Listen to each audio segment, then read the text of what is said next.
خۆشەویستان، ئەوڕۆ چەند بابەتی تر بوو ئەو کەسانەی کە کەمتر ئاگان لە هەواڵ و زانیاریەکان هەیە سەبارەت بە شەڕی ئێران و ئیسرائیل بڵاو دەکەمەوە. ئەوڕۆ خامنەی واتە بە قسەی کاک ناسری باباخانی خمە ئەوڕۆ نانی شوانی خوارد. خامنەی ئەوڕۆ بە هێرشکردن بۆ سەر نەخۆشخانەیەک لە ئیسرائیل کارێکی کرد کە ئیسرائیل بە تەواوی ئەگەرچی پێشترش ئامانجی سەرچی ئەو کۆماری ئیسلامی و خامنەی بوو، بەڵام بە تەواوی بەوەی گەیشتون کە خمەی لە ناو دەبن. خمە ئێستا لە مەترسیدایەوە بەپێی قسەکانی وەزیری بەرگری ئیسرائیل و نتانیاهۆش هیچ یەک لە بەرپرسانی سیاسی کۆماری ئیسلامی لە ئەماندا نابن، یعنی ناپارێزرێن، کەوابوو کتویانە دەست لە هیچ کەس ڕامەگرن، کەوابوو خامنەیی بۆی هەیە دوایین ڕۆژەکانی ژیانی هەر لەو کونەمشکەیدا بێ کە ئێستا کۆشکی ویە و رووسیایان کۆرەی شمالی بەنسیب نەبێ.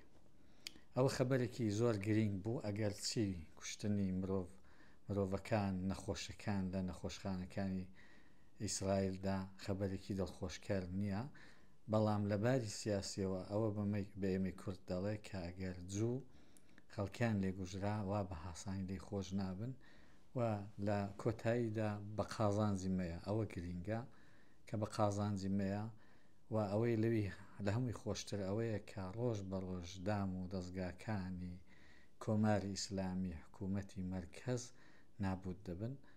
ئیسرائیلەکان دەڵێن هەرچی هێما و سمبولی پەیوەندیدار بە کۆماری ئیسلامیە لە بین دەبین. ئەو هێما و سمبولانە شاملی هەموو شتێکی دەکەن کە مارکی جمهوری ئیسلامیان پێوەیە.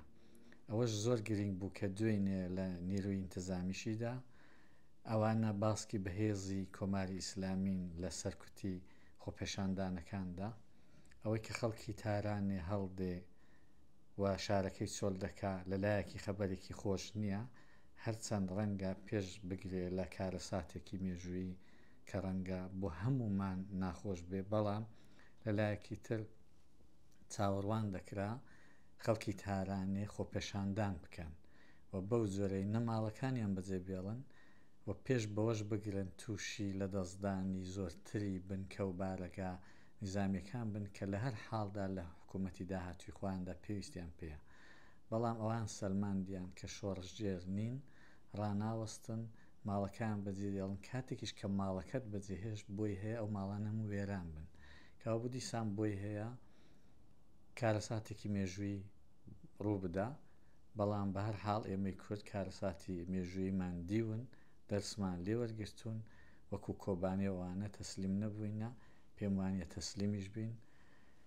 لەو بارودۆخەشدا ئەوڕۆ هەواڵێکی زۆر گرنگم خوێندەوە بەڕێز مامۆستا عەبدوڵڵا حەسەنزادە، ڕێبەر و کەسایەتی ناسراوی سیاسی و هەروەها ئەدەبی کورد، چاوپێکەوتنیش کردووە دەگەڵ کاناڵێکی عەرەبی بە نێوی ئەخبارکم ئەخبارونا.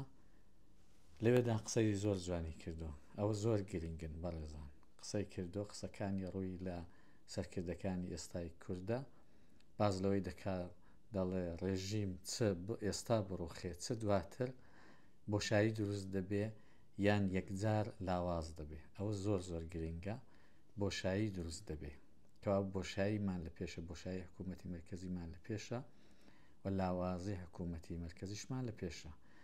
ئەمە بۆ کوردەکان لە ئێران دەمەساتێکی مێژوویە.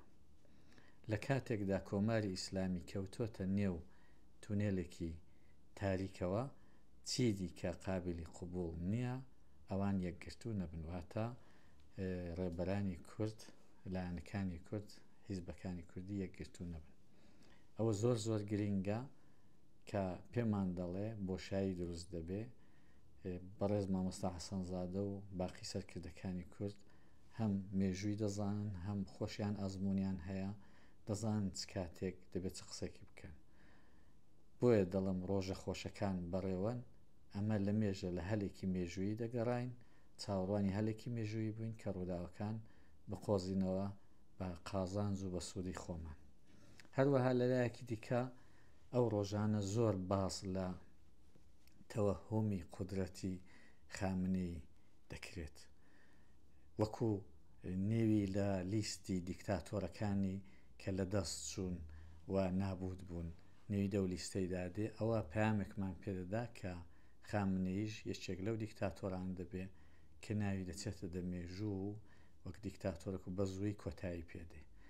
بەردەوام دابیش وا بووە، کەمتر وا هەبووە کەسێک وەکو دیکتاتۆر زۆر باسی لەسەر بکرێت کە زیندووە، بۆ لەبەرەوەی کە هەمیشە ڕوودا هەمیشە خەڵکەکە دەترسان لەوەی کە کاردانەوەی ئەو دەوڵەتە یا و دیکتاتۆرێک چۆن دەبێت، بۆیە هەموو کەس نەیدەوێرە یا هەموو وڵاتێک نەیدەوێرە باسی بکە، بەڵام کە دەمرد باسییان دەکرد. بەڵام ئێستا وەکو مردووە حیسابە خامنەی، واتە خمە بەردەوام لە ئارەزووی یان بڵێن خەیاڵی ڕێبەری جیهانی ئیسلامی هەبووە و تەنانەت پێیوا بووە واشە.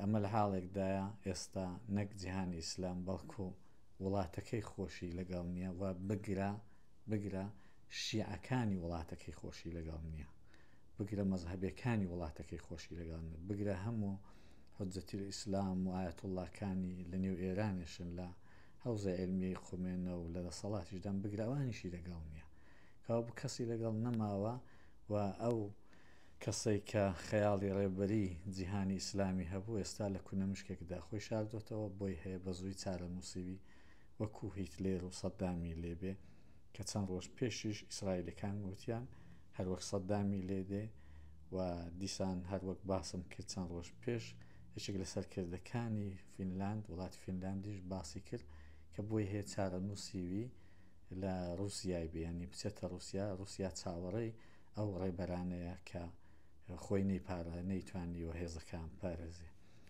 ئەوانە کۆمەڵێک هەواڵ بوون یا بڵێن زانیاری بوون کە پێم وا بۆ کەسانەی کە زۆر هەواڵ و زانیاریەکانیان ئاگا لێ نییە یان ئینتەرنێتیان نییە باسم کردن. هەرچەند ڕەنگە ئێستا لەو دەمەساتیدا کە قسەتان بۆ دەکەم بەشێکی زۆر لە خەڵکی ئینتەرنێتی نەبێ، بەڵام یا کۆماری ئیسلامی مەجبورە بۆ ڕاگەاندنی زانیاریەکانی خۆشی بە ئینتەرنێتی دەگەڕێنێتەوە یان ئینتەرنێتی ستارلینک چالاک دەبێ. بە هەر حاڵ ئەو ڕۆژانە ڕۆیشتن کە وەک دەورانی شۆڕشی ژینە ئێمە نەتوانین یارمەتیەک بکەین یا ناهومێت بین. ڕۆژە خۆشەکان هەروە بەڕێوەن.